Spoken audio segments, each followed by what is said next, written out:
I have a scar in the retina of one of my eyes.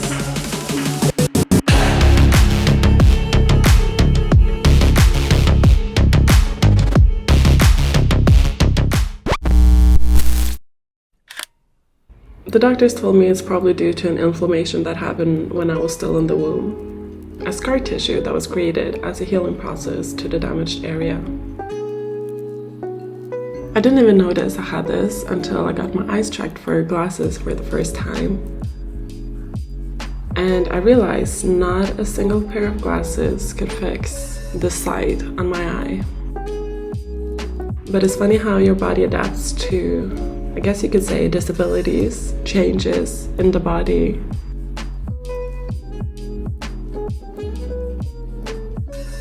Back in the days when most cameras created the illusion of red eyes when the flash hit, it seems like these days the cameras are better at removing the red eyes that most of us got with the flash back in the days with the old cameras.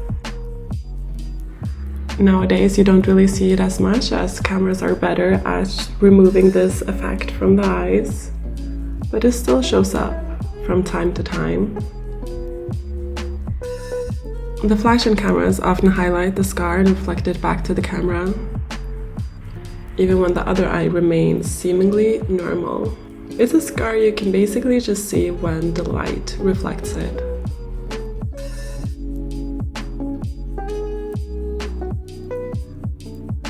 This is the thing that inspired this painting, the notion of scars, and specifically hidden scars. Only visible when triggered in a specific way in specific conditions. Because we all have them, and I guess what I'm talking about now is more emotional scars. We all have triggers.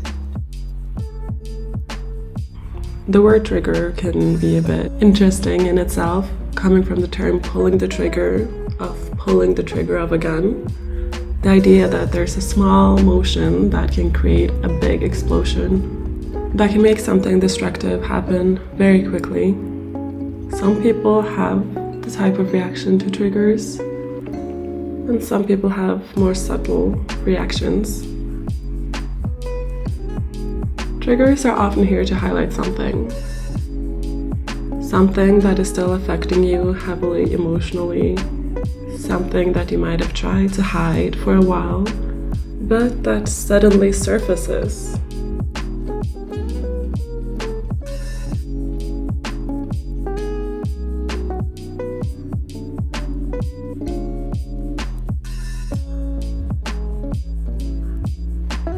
It's often related to something you're insecure about that you haven't processed yet.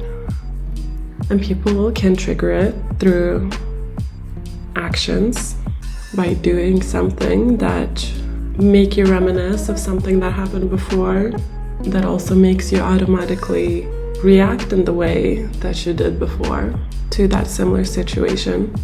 Or something somebody says, something somebody mentions, and that word or whatever has been said can be this window to the past, and maybe a past that you're trying to keep hidden. Insecurity is a big word in this context, because if you genuinely are confident when it comes to your physical body, your mental state, your previous actions, your creations in life, the way you show up in life, the way you acted in certain situations and interactions, the things you've been through, then it's a bit harder to get triggered. The real trigger is when one highlights something hidden, something that has been attempted to be buried away but still finds its way to the surface.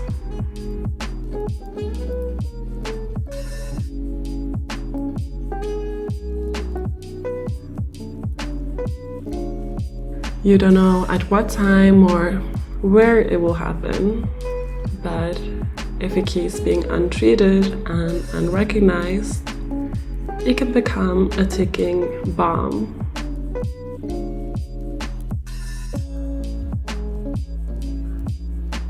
Something that is hidden and dug down to never be opened again only grows roots in the ground.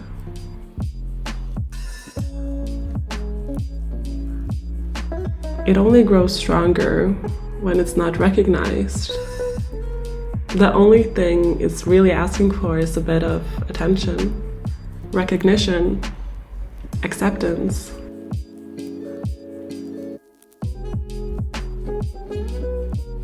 The truth is, everybody has hidden scars. People often think they can look at people and instantly see what they've been through. They can see if they've had an easy life or not. But this is normally based on external scars. The scars we choose to show people, or maybe the ones that we can't help but to express. The more attention-grabbing scars. But the truth is, at the end of the day, you really don't know the truth behind the facade.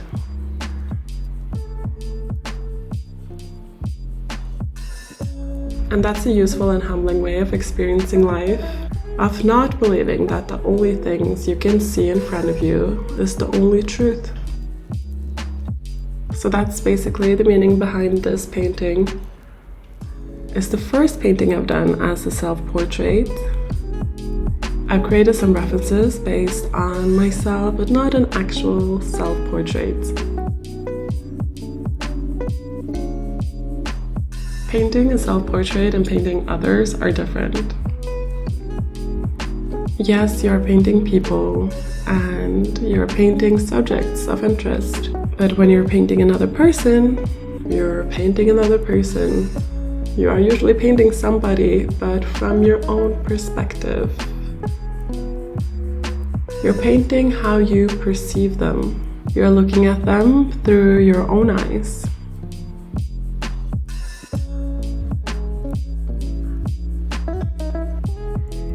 When you're painting a self-portrait, you're painting somebody through your own eyes. That somebody is you. You're expressing yourself to the world and to yourself through your own eyes. I think that's why a self-portrait provokes a sense of intimacy, of exposure, of your way of seeing yourself to the world. It's a sense of vulnerability, of exposing of yourself, not of anything else through your eyes, but yourself through your eyes. I find it interesting to see how other artists portray themselves. If they portray themselves with superiority and ego, of pride and dominance, or a sense of humility, or of added class, of stripping external accessories, or this wild persona that they might not show the external world. It's interesting to see what expressions they're using to express themselves, of how they choose to clothe themselves or not clothe themselves.